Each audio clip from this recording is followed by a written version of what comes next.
Live streaming is on. Boa tarde, então, pessoal. Vou falar um pouquinho sobre a aula de hoje, tá bom?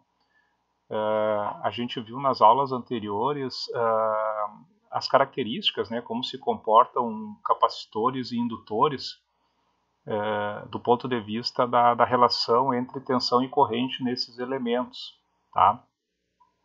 O conteúdo, como é que eu vou dizer para vocês? Se eu fosse seguir a ordem do conteúdo mesmo, a gente começaria agora já a analisar a resposta transitória de circuitos de primeira ordem e circuitos de segunda ordem, tá? Entraria ali numa parte bem parecida com o que vocês viram de equações diferenciais, sabe? Equações de primeiro grau, segundo grau, ali, primeira ordem e segunda ordem. Só que eu tenho notado, assim, com o passar do tempo, né, ministrando a disciplina, que às vezes a gente chega lá adiante, numa parte do conteúdo, que já teria que estar obtendo a resposta completa de circuitos de primeira ordem e segunda ordem, e eu percebi, assim, em muitos casos, que os alunos têm algumas dúvidas que elas são mais básicas, que elas deveriam ser sanadas antes de entrar na análise de circuitos de primeira ordem e de segunda ordem, tá? E isso está relacionado a uma série de definições, tá? E uma série de nomenclaturas que a gente usa na análise de circuitos, tá? Então, a minha ideia hoje é que a gente aborde essas definições, essas nomenclaturas, tá?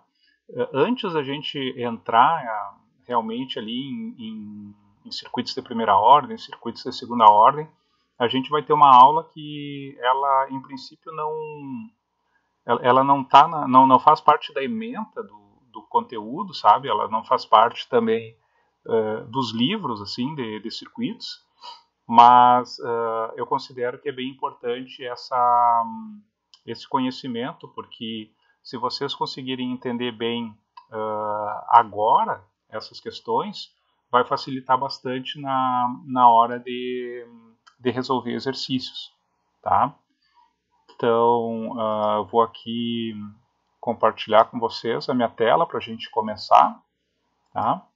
Ali com os slides, né? Eu enviei para vocês os slides aí dessa aula, né? Para vocês acompanharem. E qualquer dúvida que tiverem, tá, pessoal? Mandem ali no chat que eu interrompo a explicação e tiro as dúvidas de vocês, tá bom? Então, vamos lá para os nossos slides, tá? Então, eu chamei essa aula de análise transitória de circuitos, tá?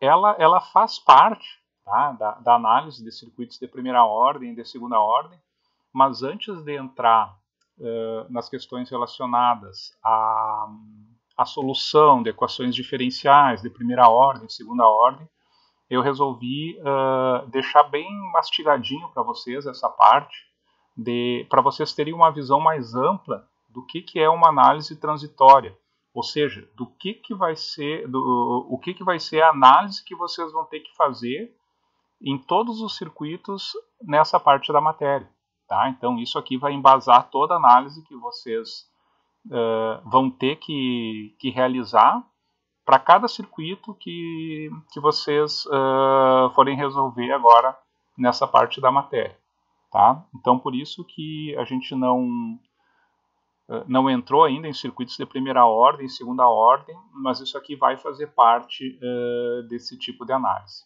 tá? Em primeiro lugar, o que é uma análise transitória, né, pessoal? A gente vai basear toda essa segunda parte da matéria em cima de uma análise transitória, né? Mas eu acho que é importante a gente definir, primeiramente, né, o que é uma análise transitória, tá? Basicamente, se a gente for olhar do ponto de vista físico, né, todo sistema que ele está num determinado estado de inércia, né? A gente sabe que a inércia ela não representa só um sistema que esteja parado, né? Mas um sistema que esteja em movimento sem sofrer modificações nesse movimento, ele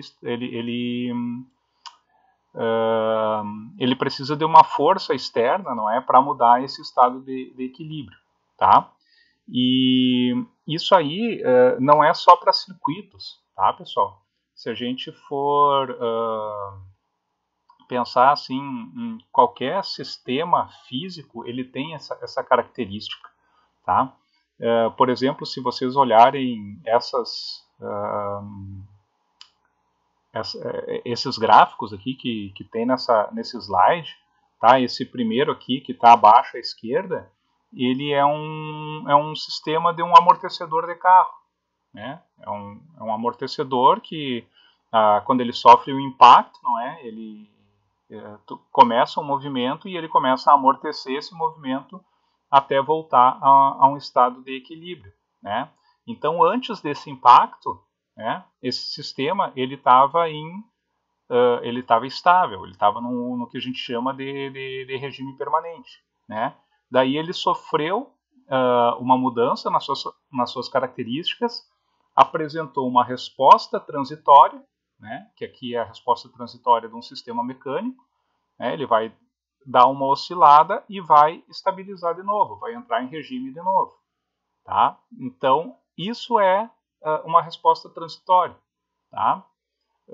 Esse segundo gráfico que vocês estão vendo, ele já está representando um pêndulo, né? Quando a gente solta um pêndulo, não é? Ele oscila.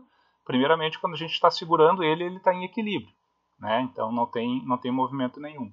A gente solta, ele vai oscilar, vai ter uma resposta transitória, tá? E vai estabilizar de novo, vai ficar de novo estático, né? Quando ele parar no meio ali. Então eu tive uma resposta transitória até ele estabilizar, tá? Esse terceiro gráfico que eu estou mostrando para vocês aqui, ele está apresentando a corrente de partida de um motor elétrico, tá? Ou seja, quando o meu motor está parado, não é? Ele está estático, e quando eu ligo ele vai exigir um pico de corrente, tá? Aqui a gente não vai entrar no caso aqui do que é partida direta, estrela, triângulo, soft starter, tá? Mas é para mostrar para vocês que eu tenho um determinado transitório de corrente de partida, tá? Até ela estabilizar, certo? E isso, pessoal, é uma característica de qualquer sistema físico, tá? Qualquer, vamos dizer, aparelho elétrico que vocês ligarem o interruptor dele, tá? Acende uma luz, liga uma televisão, tá? Coloca o celular para carregar. Sempre nesse momento em que ele estava estático e ele foi conectado, foi colocado a funcionar, eu vou ter uma resposta transitória, né? Que ela vai demorar um determinado tempo, vai depender da característica física do meu circuito, né? E ela vai chegar num ponto que ela vai estabilizar, eu vou atingir um regime permanente, tá? Então, o que a gente vai analisar em circuitos é justamente como que se comporta essa resposta transitória, né? Ou seja, eu tinha um circuito que ele estava estável num determinado ponto, tá? Foi mudada a configuração dele, as características dele, por meio de um interruptor, por exemplo, né? Uma chave que fechou, e as variáveis, tensão, corrente, elas vão sofrer um transitório até estabilizarem num ponto de regime permanente, tá? Esse transitório, né, eu vou ter quando eu tiver elementos que armazenam energia no meu circuito, tá? Ou seja, quando eu tiver indutores e ou capacitores, tá? E aqui está colocado também para vocês que os sistemas mais simples de serem analisados, né, e eles correspondem à maioria dos sistemas físicos, são sistemas de primeira ordem e de segunda ordem, tá? Apesar de que os sistemas físicos, se a gente for considerar a característica completa dele, né, o modelo completo, geralmente eles são de ordem infinita, não é? Mas a primeira, vamos dizer, o que seria a primeira ordem e a segunda ordem são os dominantes, não é? Essas ordens mais elevadas, elas acabam sendo quase que como uma coisa insignificante perto da resposta de primeira ordem e de segunda ordem, tá? Então, por isso que a gente vai estudar bem essa parte de circuitos de primeira ordem e de segunda ordem, tá bom?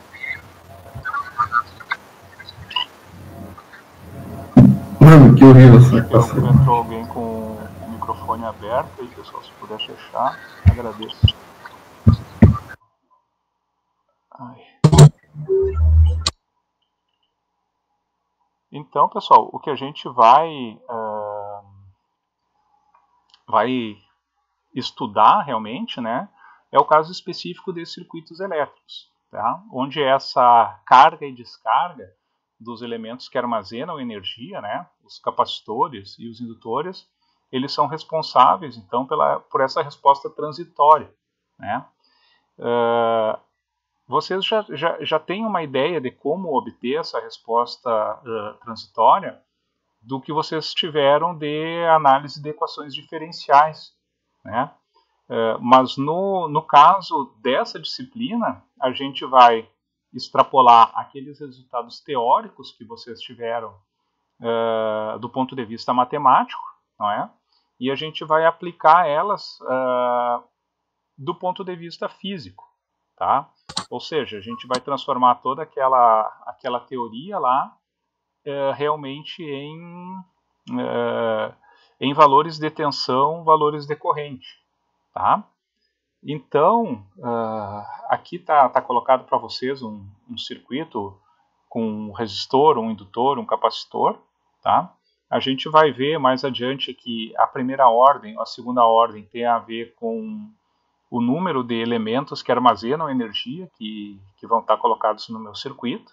Tá? Geralmente, se eu tiver um elemento apenas, ou um capacitor ou um indutor, eu vou ter um circuito de primeira ordem, né? Que ele vai ter essa resposta exponencial aqui, tá? Que está colocado para vocês no terceiro gráfico, aqui na terceira figura, quero dizer.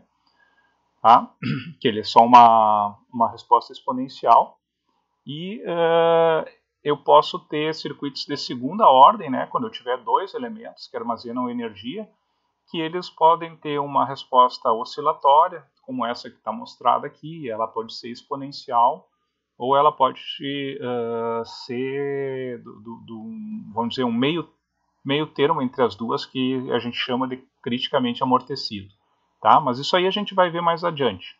Não é isso aí que nos interessa agora. Tá bom? A gente vai ver, antes de entrar nesses detalhes matemáticos, eu quero mostrar do ponto de vista físico para vocês como é que se comportam esses circuitos, tá certo? Qualquer dúvida, vão mandando ali pelo chat, tá bom, pessoal? Então, o primeiro ponto é que a análise transitória dos circuitos, ela é composta de duas respostas distintas, tá? Vocês já viram isso, já devem ter visto isso lá em equações diferenciais, no que eu chamo de solução homogênea e solução particular, né?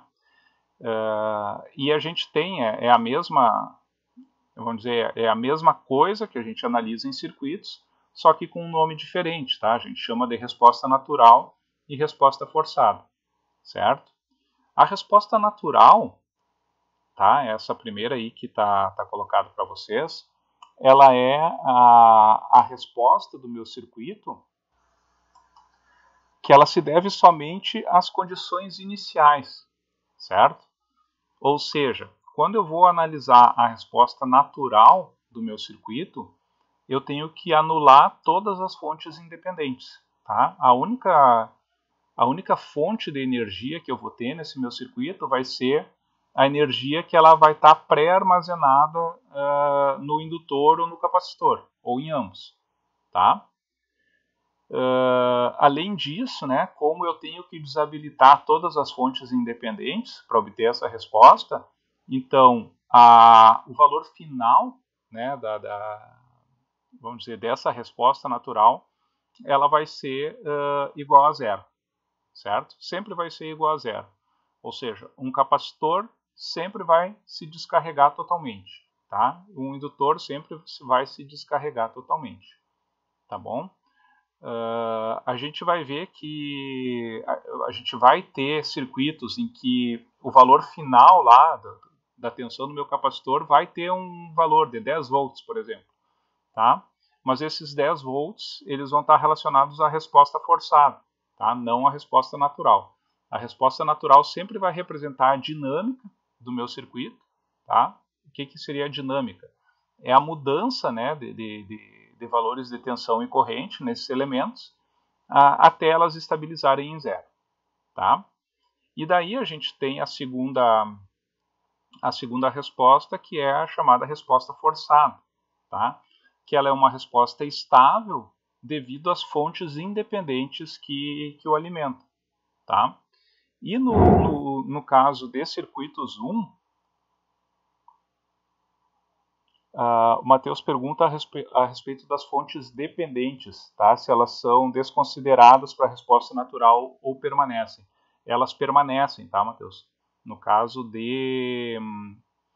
A fonte dependente, ela pode representar uma resistência, ela pode representar uma relação entre resistências, tá? Ela faz parte da característica do meu circuito. Tá? Então, a fonte dependente, ela permanece na análise da resposta natural. Tá? Essa pergunta é bem válida, mas é isso mesmo. A gente vai ver mais adiante, tá? Quando a gente estiver vendo os circuitos de primeira ordem e segunda ordem, mas é realmente isso que acontece. Elas devem permanecer. As que eu vou eliminar do meu circuito, né, são as fontes independentes de tensão e de corrente. Tá bom? E no caso da resposta forçada, aí essas fontes independentes elas são aplicadas no meu circuito, tá? E eu vou considerar o meu indutor, o meu capacitor, tá? Em regime estável, tá? Seria o regime permanente essa resposta forçada é lá onde já estabilizaram os valores de tensão e corrente nos meus elementos, tá? Então, nesse ponto, na resposta forçada, na resposta estável, o meu capacitor, tá, ele não vai ter nenhuma variação de tensão sobre os terminais dele, né? E a gente viu das últimas aulas, né, que o capacitor, se eu não tenho variação de tensão sobre ele, ele é um circuito aberto, né? E o meu indutor, se eu não tiver variação de corrente sobre o meu indutor, né, que não vai ter por causa da resposta forçada, então ele vai ser considerado um curto-circuito. Tá? Então, agora em circuito Zoom, tá, pessoal, o que a gente analisa nessa disciplina são circuitos em corrente contínua. Né? Em corrente contínua, como as minhas fontes elas são um valor CC, um valor de corrente contínua, então essa resposta forçada aqui que vocês vão calcular sempre vai ser um valor contínuo de tensão ou de corrente, tá? Claro que isso para circuito Zoom, né? Para o que a gente analisa aqui em circuito Zoom. Porque, na verdade, a resposta forçada, a resposta nesses elementos, ela vai ter o mesmo formato da fonte que alimenta, certo? Então, por exemplo, se eu tiver uma fonte senoidal, né, a resposta forçada vai ser senoidal. Se eu tiver uma fonte quadrada, a resposta forçada vai ser quadrada. Tá? Se eu tiver uma fonte em forma de dente de serra, a resposta forçada vai ser dente de serra. Tá? Ela sempre vai seguir o formato das fontes independentes que vão estar alimentando esse circuito. Tá bom?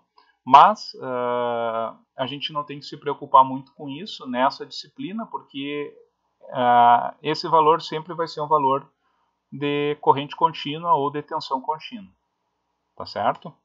E para obter eles, eu sempre vou considerar o capacitor como um circuito aberto e o indutor como um curto-circuito, tá? E no final, pessoal, a gente tem a resposta completa, né? O que é a resposta completa? Ela é a soma da resposta natural e da resposta forçada, certo? A gente pode usar essa teoria para obter a resposta completa, porque os nossos circuitos são lineares, né? Se ele é linear, eu posso aplicar o princípio da superposição. Vocês estão lembrados, né, da superposição, que eu posso analisar, vamos dizer, um circuito, o caso que a gente analisou era para diferentes fontes, né? Não é esse caso, mas aqui a gente pode dizer que a resposta completa ela é a soma da resposta natural com a resposta forçada, tá bom? A gente vai ver agora alguns detalhes sobre essas respostas e como que a gente obtém elas, tá? Então, pessoal, eu posso dizer que para eu obter a resposta completa do meu circuito, eu preciso ter as condições iniciais, tá? As condições iniciais seria a energia inicial armazenada nos meus elementos, não é? Eu preciso saber essa resposta transitória, né? Que formato que ela tem, né? Que seria a resposta natural. E também eu preciso saber dessa resposta forçada, né? Que aqui está chamada de resposta de estado estacionário, tá? Então, pessoal, como eu comentei antes para vocês, tanto as condições iniciais, tá? As condições iniciais do meu circuito, quanto a resposta de regime estacionário, tá? Ou seja, a resposta forçada, elas são obtidas em pontos em que o meu circuito está estável, tá? A condição inicial é o regime estável do meu circuito antes de eu ter vamos dizer, uma comutação aplicada sobre ele, antes de eu ter uma chave fechando, por exemplo, né? Então, antes dessa chave fechar, esse circuito estava estável, tá? Se o circuito estava estável, eu não tinha variação nem de corrente, nem de tensão sobre os elementos, tá? E eu trouxe aqui, né, nesse slide para vocês, de novo, as equações da tensão no indutor, né, e da corrente no capacitor, mostrando que elas são função de variações, não é? A tensão no indutor é função da variação da corrente, e a corrente no capacitor é função da variação da tensão. Né? Então, se eu não tenho variação de corrente no indutor, a tensão dele é igual a zero. Ele é um curto-circuito. Se eu não tenho variação de tensão no meu capacitor, a corrente dele é igual a zero, ou seja, ele é um circuito aberto. Tá? Então, isso aí é muito importante, tá, pessoal? Porque vocês viram que eu tenho três informações principais que eu preciso para obter a resposta completa do circuito, né? São as condições iniciais, essa resposta transitória e a minha resposta de regime estacionário, tá? E duas delas, as condições iniciais e a resposta forçada, ou resposta de regime estacionário, são obtidas quando o meu indutor e o meu capacitor eles estão estáveis, tá? Ou seja, o indutor é um curto e o capacitor é um circuito aberto, tá? Então, de três pontos que eu preciso, três respostas que eu preciso, duas eu obtenho considerando isso, que indutor é um curto, capacitor é um circuito aberto, tá? Qualquer dúvida vão mandando ali, tá, pessoal? Então, uma outra questão que é importante eu apresentar para vocês, tá? É quando a gente for resolver um circuito, eu tenho diferentes maneiras de representar essas mudanças de estado do meu circuito, tá? Ou seja, a mudança da configuração do meu circuito. Quando eu tenho uma chave fechando, é bem simples de verificar como que funciona, né? Porque eu tenho ali uma chave, né, que ela vai fechar ou vai abrir num determinado tempo que vai estar indicado, né? Um t igual a 0, por exemplo, tá? Mas eu tenho também algumas funções matemáticas que elas representam essas mudanças de estado, vamos dizer, elas representam, na verdade, uma não linearidade, tá? E eu posso usar essas funções, que eu chamo aqui de funções de singularidade, tá? Para representar essas mudanças na configuração do meu circuito, tá? Então, essas funções vocês já devem ter visto até não sei se em cálculo, alguma disciplina dessas que vocês têm no básico aí, né? Mas elas representam matematicamente, nesse nosso caso, uma mudança na topologia de um circuito elétrico, né? Então, a gente pode representar essa comutação através de chaves, né, abrindo ou fechando, ou também através de funções de singularidade, tá? Então, por isso, vocês precisam conhecer essas funções, tá? Se a gente for olhar nos livros de circuito ou nas teorias que a gente tem a respeito de circuitos elétricos, a gente tem vários tipos de funções de singularidade que o pessoal utiliza, né, como a função de grau unitário, a rampa unitária, impulso unitário, tá? Tem várias funções desse tipo, tá? Mas o que eu tenho observado é que de todas as funções de singularidade, a que nos interessa realmente é a função de grau unitário, tá? Porque ela nos ajuda a representar exatamente a característica de uma comutação, de um interruptor abrindo ou fechando, tá? Então eu vou desprezar aqui a função impulso unitário, a função rampa unitária, tá? Assim como as outras funções de singularidade que existem, e a gente vai se focar somente na função de grau unitário, tá? Porque é ela que realmente vai nos interessar aí para representar essa mudança de estado no meu circuito, né? Vocês podem ver nesse slide aqui, está mostrado ali para vocês nessas figuras acima, né? Como que eu obtenho matematicamente essa função de grau unitário, que eu chamo ali de UDT, né? Onde o degrau unitário ele vale 0 para t menor do que 0, né? E vale 1 para t maior do que 0. Tá? Por isso que ele é degrau unitário, né? Porque ele vale 1 quando o tempo é maior do que 0. Tá?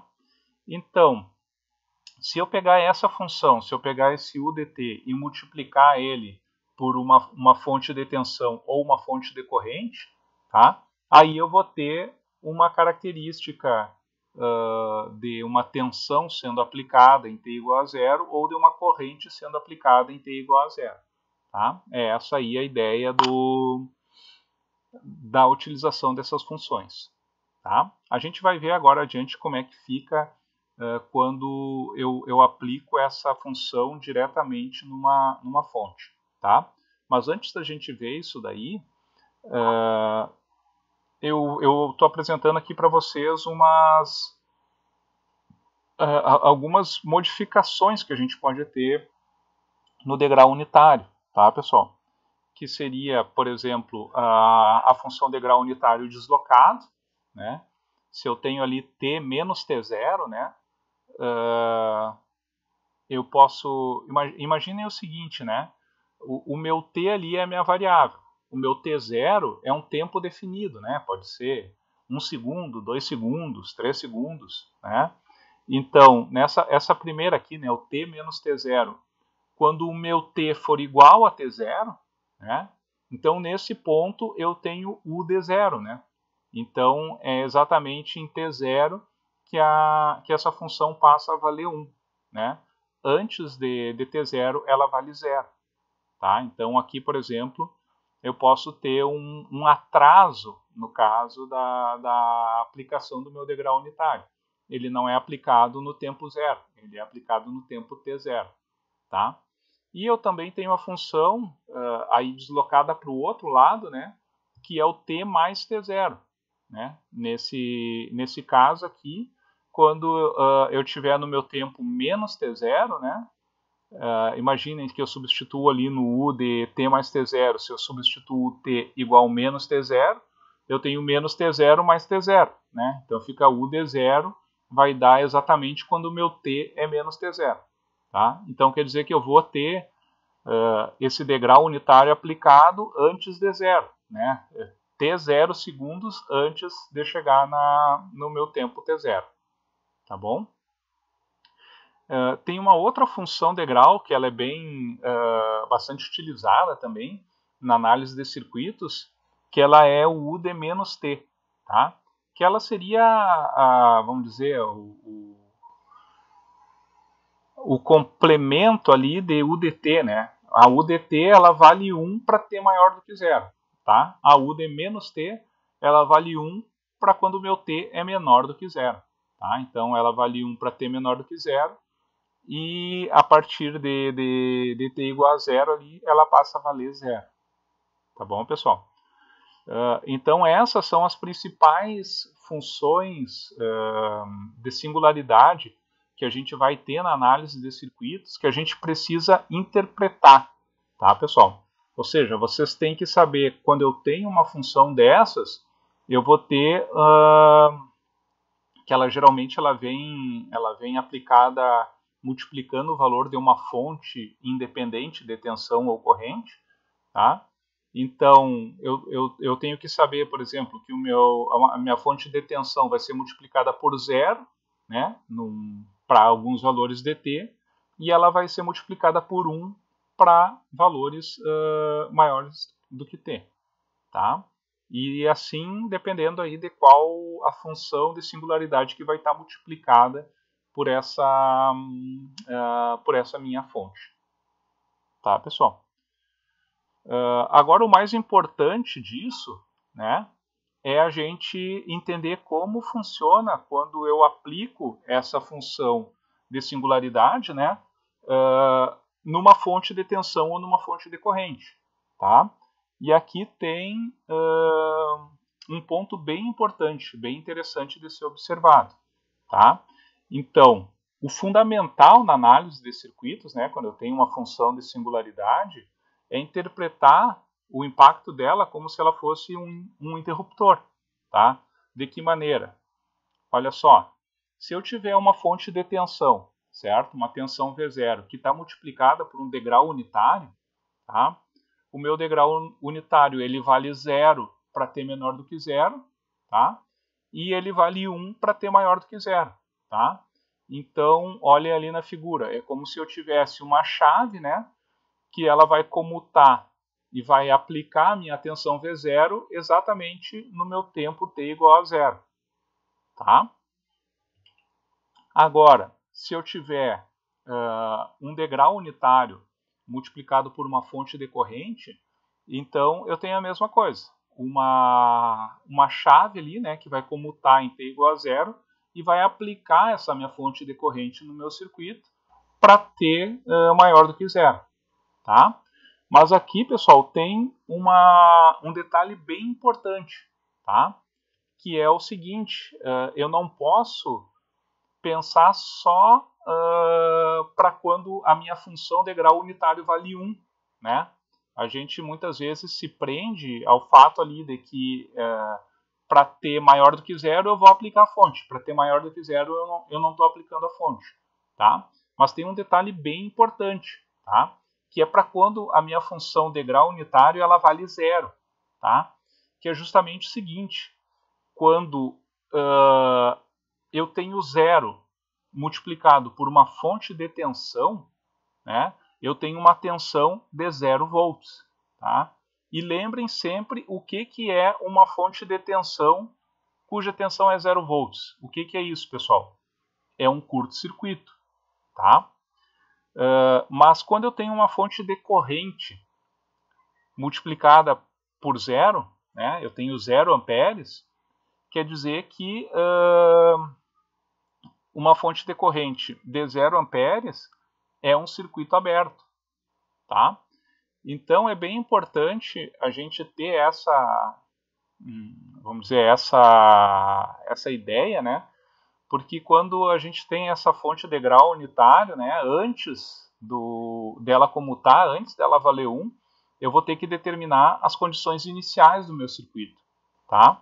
E se eu não considerar isso que eu falei para vocês, eu vou errar as condições iniciais do meu circuito, tá? Porque ali onde eu deveria considerar um curto, eu posso considerar um circuito aberto, né, onde está a minha fonte de tensão, né? E a minha fonte de corrente também eu tenho que considerar um circuito aberto e não considerar um curto, tá? Então, pessoal, vocês podem ver bem essa característica nesses circuitos equivalentes aqui das fontes, tá? Prestem atenção aqui, ó. Deixa eu pegar aqui a minha mesa digitalizadora aqui e já mostro para vocês.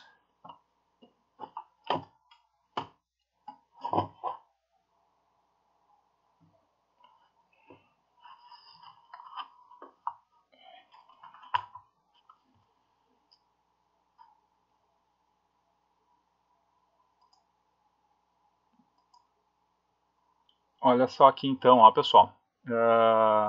Aqui no circuito equivalente, ó, da minha fonte de tensão multiplicada pelo degrau unitário, olha só, eu tenho um curto aqui, né, entre o ponto A e o ponto B,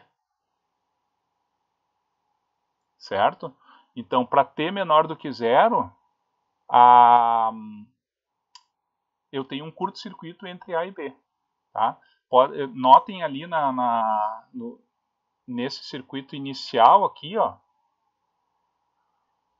esse daqui, que o A e o B são os terminais da minha fonte de tensão, tá? Então, para t menor do que 0, a minha fonte de tensão ela é um curto-circuito, tá?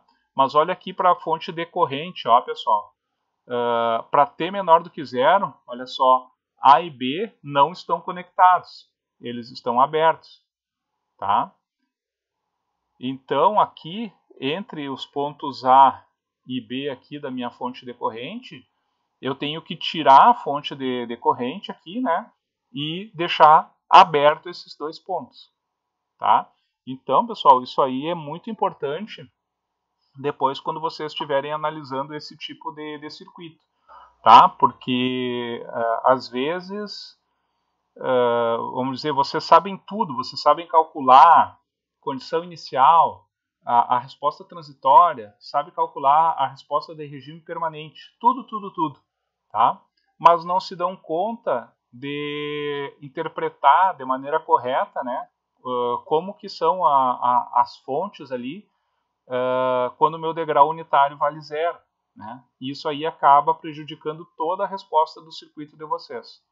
Tá? Então isso aqui tem que ficar bem claro para vocês. Tá? Que uma fonte de tensão multiplicada por 0, ela é um curto. E uma fonte de corrente multiplicada por 0, ela é um circuito aberto. Tá, pessoal? Entendido até aqui? Qualquer dúvida, perguntem ali, tá, pessoal? Como eu falei, isso aqui são detalhes que ainda vocês não vão ver muita aplicação deles, porque a gente não está resolvendo um circuito. Mas eu prefiro explicar isso antes, né? Antes de vocês de ter que explicar tudo junto, né? Explicar a resposta transitória, explicar como se comporta uma fonte multiplicada por 0, tá? Então a gente está indo bem mastigadinho aí para facilitar o entendimento de vocês, tá bom? Agora, pessoal, a gente vai falar aqui de algumas definições importantes, tá? Porque quando eu analiso a resposta transitória de circuitos, eu vou ter uma série aí de definições relacionadas ao tempo, né? Eu vou ter o tempo que transcorreu antes da chave fechar, o momento que a chave fechou, o momento que o circuito ficou estável de novo. Né? Então eu tenho uma interpretação física do meu circuito em função de uma nomenclatura específica de tempo, tá? E é isso que eu vou colocar aqui para vocês em 2 slides aqui, que seria quase como um glossário aí para vocês entenderem, e depois quando a gente estiver analisando os circuitos de primeira ordem, segunda ordem, vocês já terem uma noção do que a gente está falando, tá? Então, por exemplo, a primeira definição é o nosso T menor do que zero, né? O que é o T menor do que zero? Ele é todo o tempo decorrido, né, antes do começo da análise transitória, tá?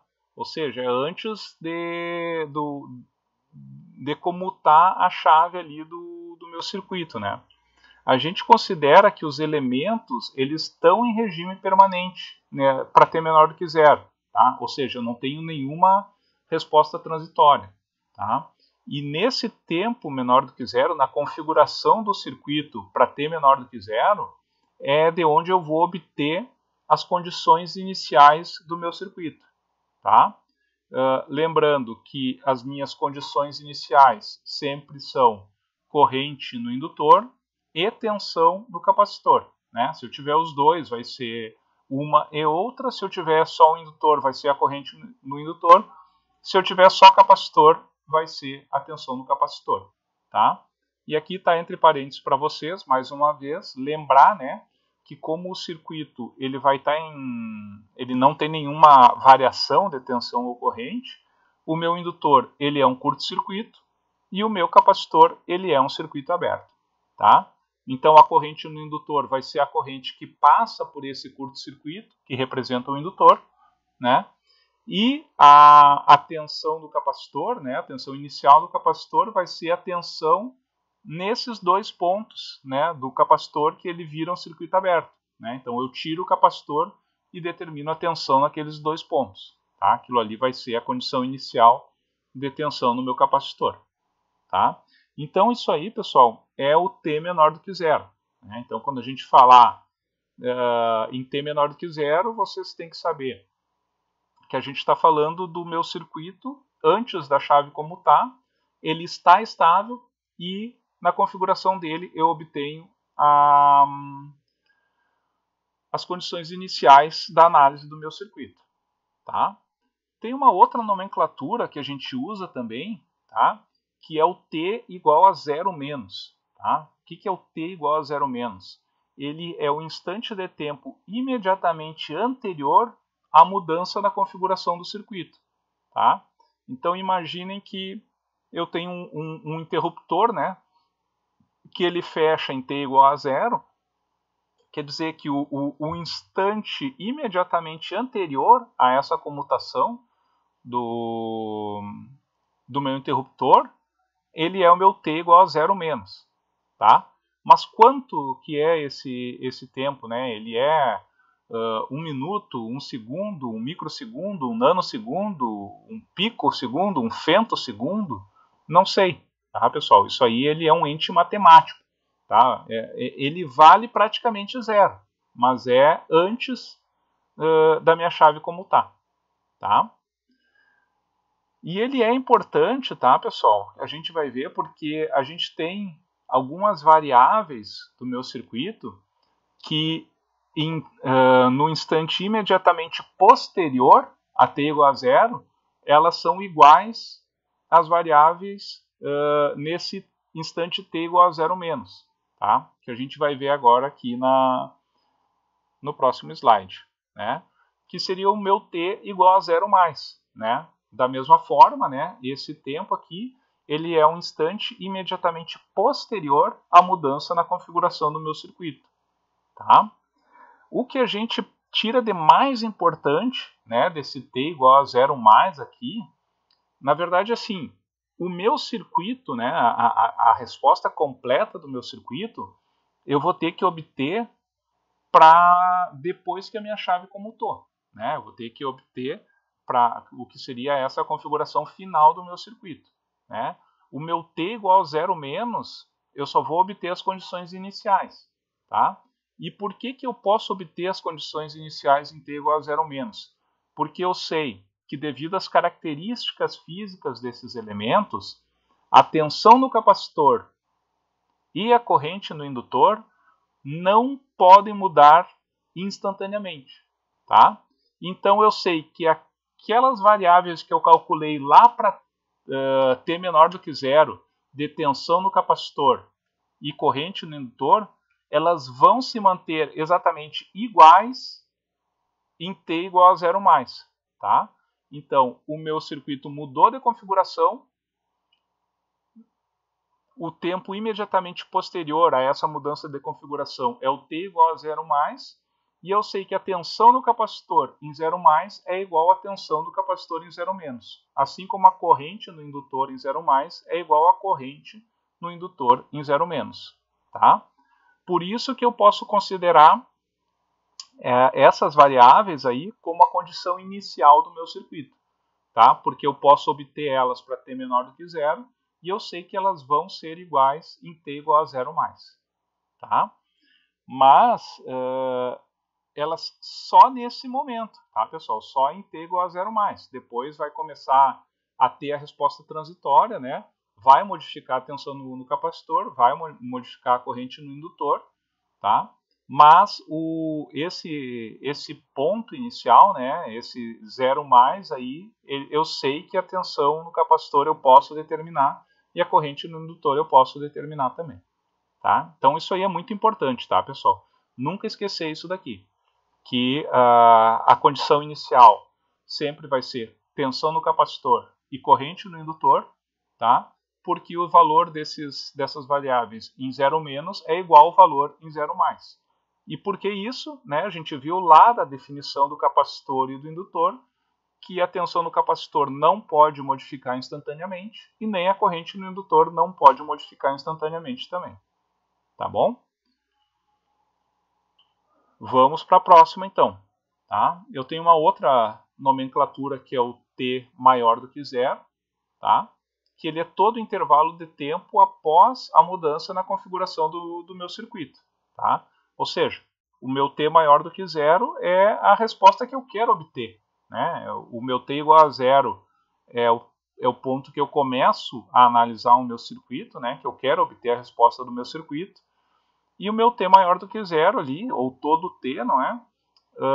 Seria o que me englobaria ali a resposta transitória, né? Desde o momento que mudou a configuração do meu circuito, eu tenho aquela resposta transitória e ela estabiliza numa resposta permanente, tá? Então, o meu t maior que zero representa tudo isso daí, certo? E eu tenho aqui também uma outra nomenclatura, uma outra definição, que é o t igual a infinito, tá? Claro que a gente não vai esperar passar um tempo infinito, né, pessoal, para obter a resposta de um circuito. Esse t igual a infinito, ele representa o tempo, né, em que todos os elementos do meu circuito eles entram em regime permanente, tá? Ou seja, vai ter um ponto que eu modifiquei a chave dele, né, comutei o meu circuito, ele sofre uma resposta transitória, né? Nessa resposta transitória, tensões e correntes nos elementos elas estão variando de acordo com a resposta natural do meu circuito, até que chega um ponto que essa resposta natural tende a zero, né? E eu não tenho mais essas oscilações, essas mudanças, e a minha resposta ela estabilizou. Tá? Nesse ponto aí, eu tenho então o que eu chamo de resposta de regime permanente. Tá? Então esse t igual ao infinito, pessoal, o infinito pode durar 1 microsegundo. Tá? Se depois de 1 microsegundo o meu circuito estabilizou, atingiu o regime permanente, então eu já cheguei no meu t igual ao infinito. Tá? Por que a gente usa esse t igual ao infinito? Porque vão ter algumas variáveis que a gente vai calcular, por exemplo, tensão no capacitor e corrente no indutor, que vão ser a resposta de regime permanente. Tá? E a nomenclatura que eu uso é VC de infinito ou IL de infinito, tá? Que seriam a tensão no capacitor ou a corrente no indutor quando esses elementos ficaram estáveis de novo. Tá? Então aqui, ó, lembrando de novo, que um indutor estável ele é um curto-circuito e um capacitor estável, né, ele é um circuito aberto, tá bom? Então essas são as principais nomenclaturas aí que a gente vai trabalhar na análise transitória de circuitos, tá? Então, pessoal, para a gente finalizar aqui, vamos pegar um exemplo aqui de um circuito, tá? E eu vou mostrar para vocês aqui como que eu interpreto, então, esse t menor do que zero, esse t maior do que zero, t igual a zero menos, zero mais, t igual ao infinito, tá bom? Então vamos pegar esse exemplo aqui, tá, pessoal? A gente tem ali ó, uma fonte de tensão multiplicada por um degrau unitário, tá? Então, esse degrau unitário, eu sei que ele vale zero para t menor do que zero, né? Então, para t menor do que zero, eu vou ter um curto no lugar daquela fonte, e para t maior do que zero, ele vale 1. Tá? Então eu vou ter uma fonte de 30 volts para t maior do que zero, certo? E eu tenho ali também um interruptor, né, que ele está fechado, tá? Você sempre tem que observar no interruptor ali o sentido da flecha, tá? Isso é uma coisa que eu tinha esquecido de falar para vocês, mas lembrei que eu já tive problemas de erros de alguns alunos que não interpretaram o sentido da flecha. Tá? Vocês podem ver ali que a flechinha do interruptor ela está abrindo a chave em t igual a zero. Tá? Ou seja, que para t menor do que zero eu tenho uma fonte de 10 volts aplicada no meu circuito, né? E para t maior do que zero essa chave vai abrir e eu não tenho mais aquela fonte. Tá?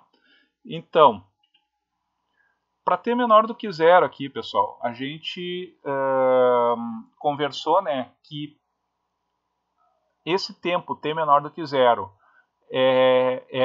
vamos dizer, a configuração do meu circuito, onde eu vou obter a condição inicial, né? Com os meus elementos armazenadores de energia, né? Capacitores e indutores em regime estável, tá? Ou seja, o capacitor, nesse caso aqui, ele é um circuito aberto, tá? E a condição inicial, né, de tensão no meu capacitor vai ser a tensão que eu tenho naqueles terminais abertos ali, né, onde está marcado mais menos V. Tá? Nesse ponto ali vai ser a condição inicial do meu circuito, certo? Aqui eu consigo ver bem fácil, né, que o valor dessa tensão vai ser 10 volts, né, porque eu tenho uma fonte independente de 10 volts ali sobre o meu capacitor. Tá? Então, para t menor do que zero, eu obtenho essa condição inicial. Tá? Agora, pessoal, para t maior do que zero, né, ou seja, depois que comutaram ali as minhas duas fontes, ou seja, o meu degrau unitário passa a valer 1, né? E aqui, ó, pessoal, vocês podem ver, não chamei a atenção aqui, mas vocês podem ver, né, que, olha só, eu tenho aqui uma fonte de tensão, né, multiplicada pelo degrau unitário, tá? Então, para t menor do que zero, olha só, a fonte ela é um curto, ó, certo? Se eu tivesse uma fonte decorrente no lugar aqui, né, multiplicado pelo degrau unitário, aqui seria um circuito aberto, né? Ou seja, esse meu resistor de 10 ohms não estaria em paralelo com esse de 20, tá? Modificaria aí a análise do meu circuito, tá? Então isso aí é um ponto importante de ser observado. Voltando agora aqui para t maior do que zero. Para t maior do que zero, então, o meu degrau unitário ele passa a valer 1, né? Então eu tenho uma fonte de 30 volts aplicada no meu circuito, né? E aquele interruptor que ele está abrindo, né, em t igual a zero, ele desconecta aquela fonte de 10 volts e eu já não tenho mais a fonte conectada no meu circuito. Tá? Então eu passo a ter aqui uma outra topologia de circuito, né? Onde eu tenho uma fonte de tensão e o meu capacitor e os meus resistores. Tá?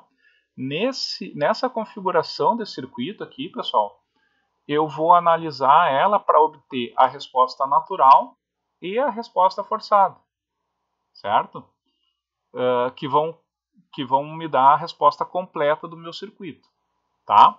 Mas aqui tem mais umas questões aqui que são importantes da gente observar. Tá? A primeira qual é? Que como eu tenho essas duas respostas, né, eu vou ter configurações diferentes também desse meu circuito aqui, para obter a resposta natural e para obter a resposta forçada. Tá? Ou seja, olha só, pessoal, para eu obter a resposta natural, vocês lembrem que a definição de resposta natural, né, é a resposta do meu circuito devido apenas às condições iniciais, não é? E eu tenho que eliminar as fontes independentes do meu circuito. Tá? Então, olha só, quando eu for obter a resposta natural, eu vou fazer a minha fonte de 30 volts, minha fonte de tensão, virar um curto. Né? Lembre que para eliminar uma fonte de tensão, eu substituo ela por um curto. Tá? E a minha condição inicial da análise desse circuito aqui, né? Eu sei que a tensão no capacitor em 0 mais é igual à tensão no capacitor em 0 menos. Tá? Então eu sei que a condição inicial desse meu capacitor aqui, né? Ele começa em 10 volts. Né? Se eu tinha 10 volts naquele capacitor ali para T igual a 0 menos, vai ser o mesmo valor para T igual a 0 mais. Tá?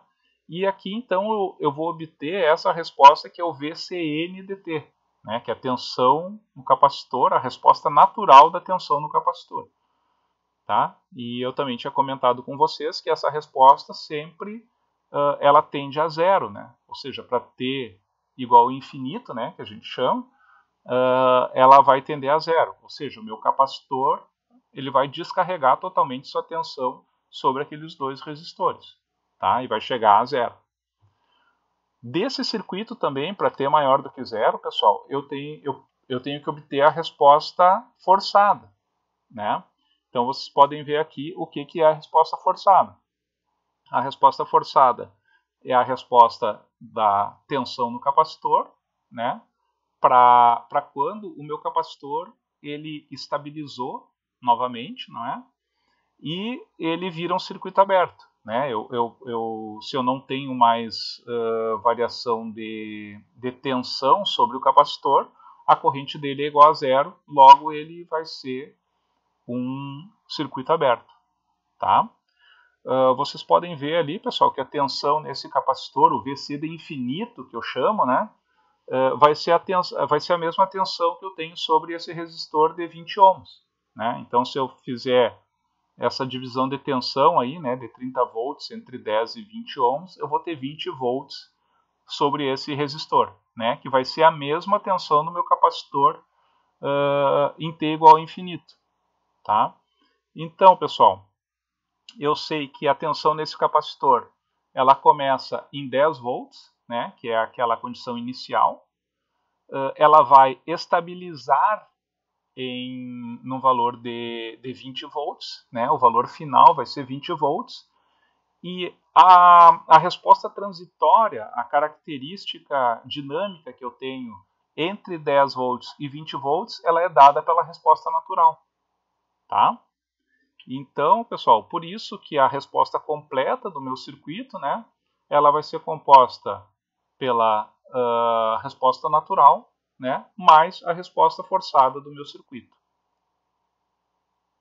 Tá, pessoal? Entendido? Dessa análise transitória que eu queria passar para vocês, pessoal, era isso daqui, tá? Como eu comentei com vocês, já seria um momento da gente entrar na análise transitória de circuitos, né?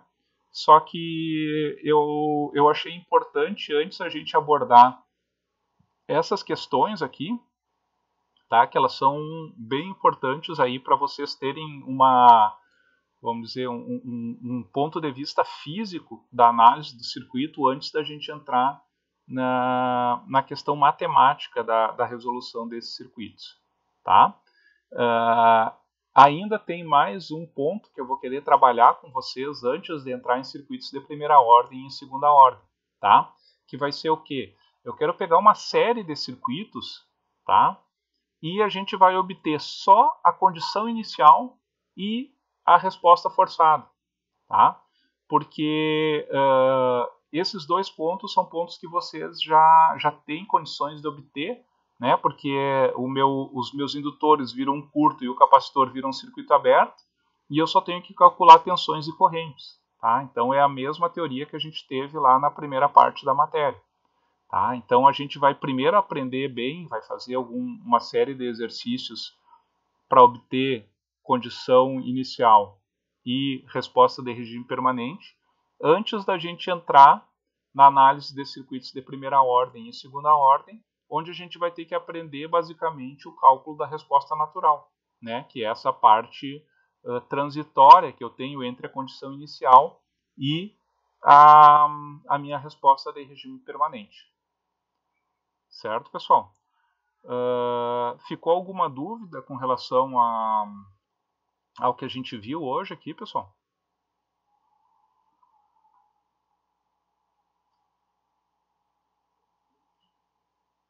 Eu vou aqui...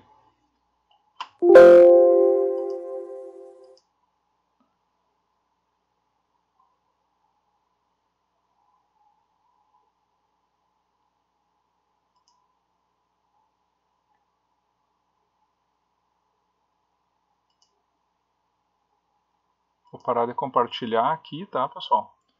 E se não tem nenhuma dúvida, o que eu vou fazer agora, eu recebi duas questões ali dos colegas de vocês, né? A respeito de dúvida da lista 2, tá? Então só vou fazer essas duas questões aqui, tá? Quem não tiver interesse de acompanhar a resolução está liberado, tá, pessoal? Ou pode verificar depois, mas os que quiserem acompanhar aí estão mais do que convidados, tá? Eu vou fazer rapidinho aqui, tá? Não vai demorar muito. A gente tem... Deixa eu compartilhar aqui de novo com vocês.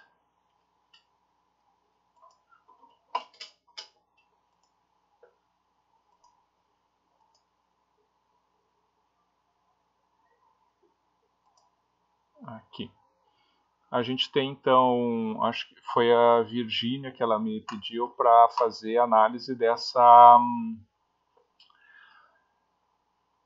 39B. Tá? Aqui está pedindo o equivalente Norton, né, externo ao resistor R nesses dois circuitos aqui. No caso, a dúvida dela é no 39B. Tá? Eu vou só aqui mostrar como é que fica essa análise desse circuito, tá? Até para vocês terem aqui vamos dizer, uma noção de... Pessoal, vocês estão conseguindo ver a minha tela compartilhada aí? Porque no meu computador auxiliar aqui eu não estou conseguindo ver. Ah, não estão vendo, né? Acho que eu vou ter que... Deixa só eu atualizar a minha página aqui, daí já deve voltar.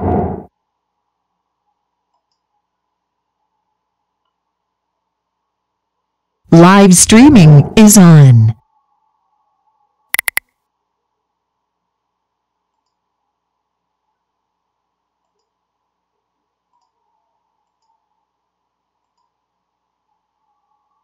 Tá, agora eu acho que foi, né?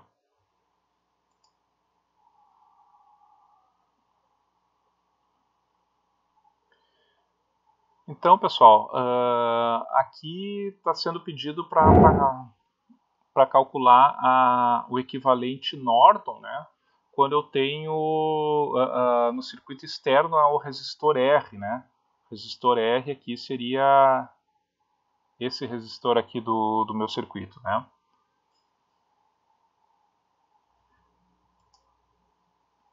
A questão aqui, antes da gente resolver esse circuito, eu não gosto de resolver com esses pontos assim, tá, pessoal? Mas a gente pode considerar que o meu terra ali, né, seria minha referência de 0 volts, tá? E quando eu tenho ali um ponto de 12 volts, né, eu tenho 12 volts com relação ao terra. Tá? É como se eu tivesse uma fonte de tensão de 12 volts, né, conectada entre o ponto ali de 12 volts e o terra. Tá? Assim como naquele ponto menos 4 volts ali. Tá? Então, esse circuito, pessoal, é como se eu tivesse isso daqui. Ó. Eu vou até desenhar ele de ponta cabeça aqui para vocês conseguirem enxergar bem. Tá? Então, seria uma fonte de 12 volts.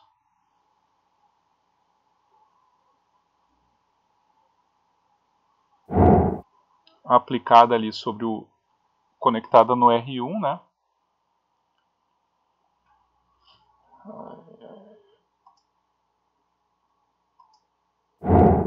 O problema do áudio foi...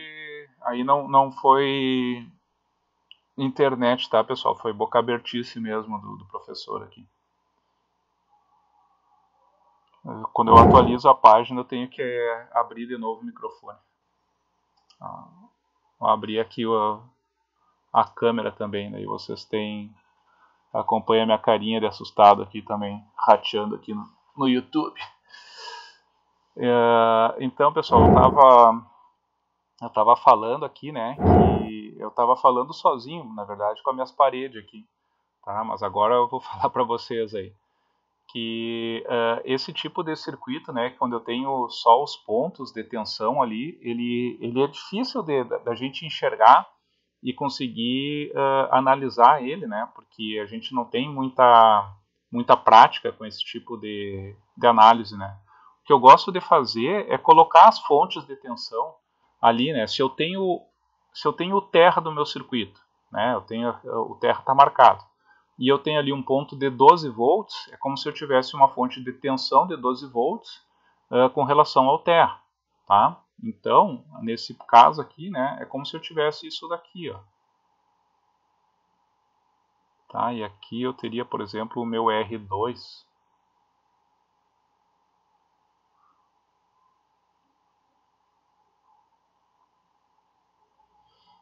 Tá? E daí aqui seria o R3.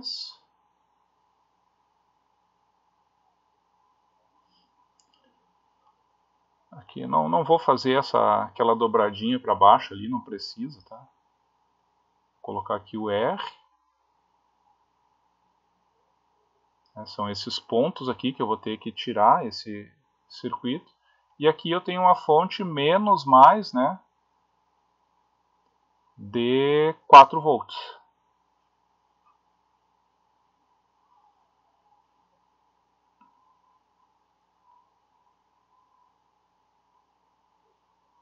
Tá, pessoal? Então isso aqui que acho que é o fundamental aí para resolver esse circuito, né? Agora é só resolver ali, né? E obter a corrente Norton, né? Na verdade, eu tenho que tirar esse resistor R, né? E colocar um curto-circuito no lugar dele, né? Tá? Eu vou só fazer aqui para vocês ficarem gravados aí, né? Eu não vou resolver o circuito, tá, pessoal? Só comentei aqui como fazer. Mas aqui eu posso colocar aqui a minha corrente Norton, né? Bem facilzinho de resolver esse circuito aqui. E depois, para obter a minha resistência Norton, né? Eu só abro aqui, né? Esse aqui seria os pontos A e B do meu circuito, né? Vocês podem ver ali que não estava marcado para vocês qual era o sentido da corrente Norton, né? Então eu coloquei qualquer um aqui. E depois, para obter aqui a resistência entre os pontos A e B, eu vou abrir esses dois pontos aqui, né? Eliminar as minhas fontes independentes, né? Então, são duas fontes de tensão, elas viram um curto-circuito, né? Aqui e aqui, né? E ali, então, é só fazer o R1 paralelo com o R2, em série com o R3 vai dar a minha resistência Norton. tá? Então isso aqui que é importante nesse tipo de análise, tá, pessoal? Como a gente não tem muita noção da análise do circuito aqui, quando a gente não tem as malhas fechadas, né? É só colocar uma fonte de tensão ali entre o terra e os pontos de tensão que está mostrado para vocês, tá? E daí analisar como analisa qualquer circuito, tá? Daí isso aqui era uma dúvida da Virgínia, daí ela pode pegar agora a partir desse vídeo aqui e tentar resolver, tá? A outra dúvida que foi o Paulo também que deixou é esse circuito aqui, tá? Esse aqui é um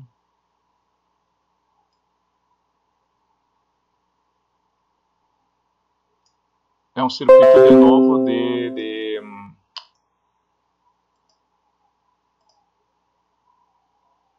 de potenciômetro, né? Primeiro a gente precisa saber como funciona um potenciômetro. Só colar aqui para a gente começar.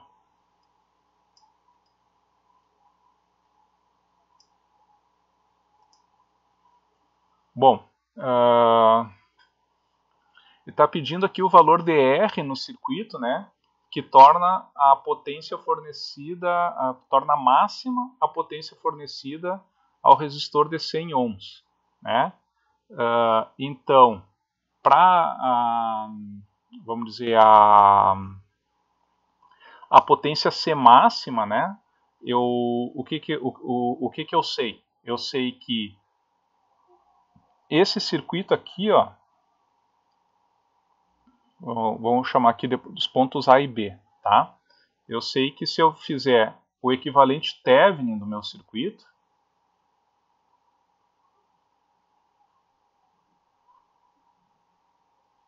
tá aqui ele, né? O meu R Thevenin, como a minha carga é de 100 ohms, né? Quando o meu R Thevenin for igual a 100, eu vou ter a máxima potência transferida para a minha carga, tá? Aqui estaria o meu RL, né?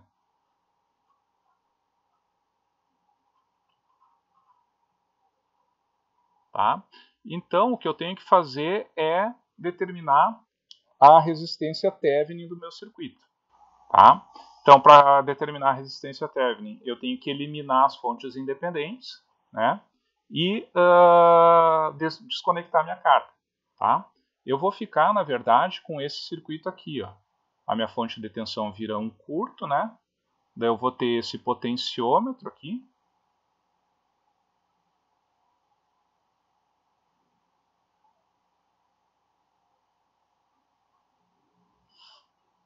que é um potenciômetro de 500 ohms, né? Então, quer dizer o que, pessoal? Quer dizer que eu tenho aqui um R, né? E esse R, ele vai estar em paralelo com o restante do meu circuito, do meu resistor, né? Então, esse outro, vamos dizer, pedaço aqui, né? Eu tenho 500 menos R, né? 500 menos R. Ih, tá brabo aqui.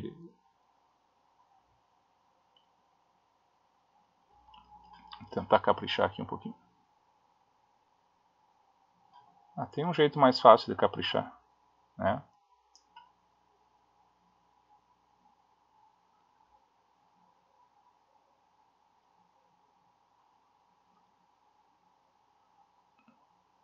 Tá? Então, eu sei que a resistência total, né, do meu potenciômetro vale 500 ohms. Tá? E eu sei que esse ponto aqui, né, que vai derivar a minha resistência aqui, à medida que eu diminuo, né, um pedaço, o outro vai aumentando a resistência. Sempre a soma dos dois vai dar 500 ohms. Então eu sei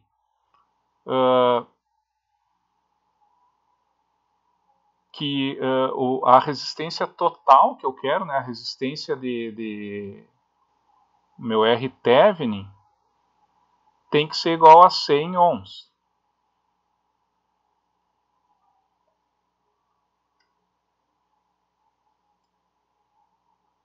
Certo?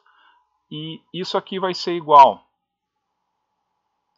a minha resistência, né, em paralelo com 500 menos o meu R. Tá? Então, porque aqui, ó, pessoal, nesse circuito aqui, no circuito que eu estou analisando a resistência aqui, eu vou ter o paralelo dessas duas resistências, né, visto dos pontos A e B aqui do meu circuito. Aqui dos pontos A e B eu vou enxergar R em paralelo com 500 menos R.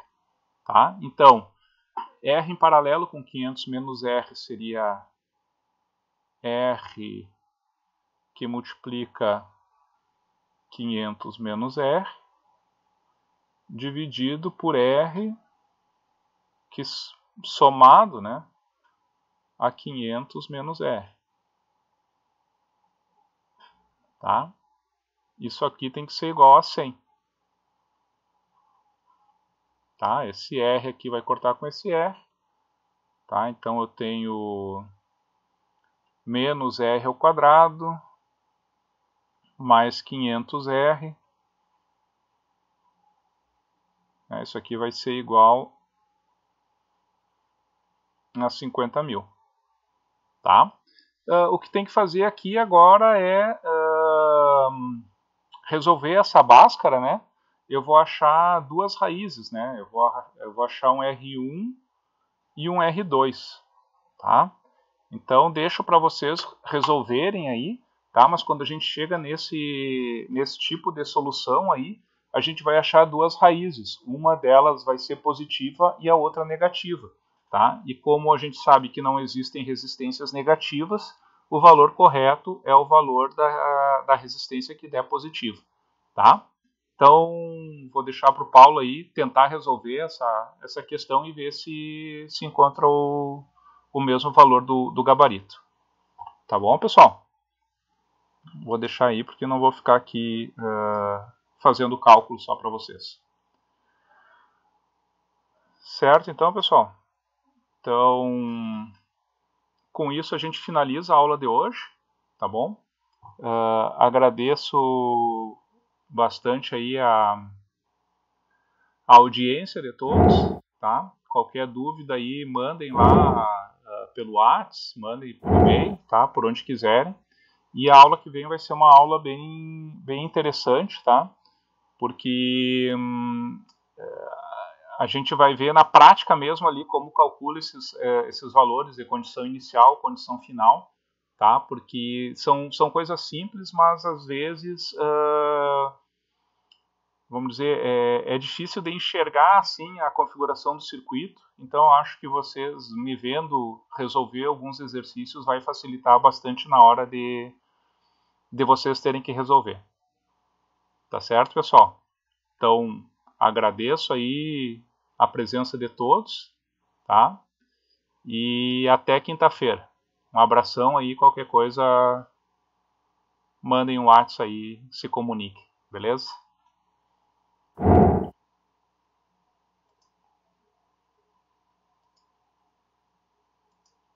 Live streaming has stopped.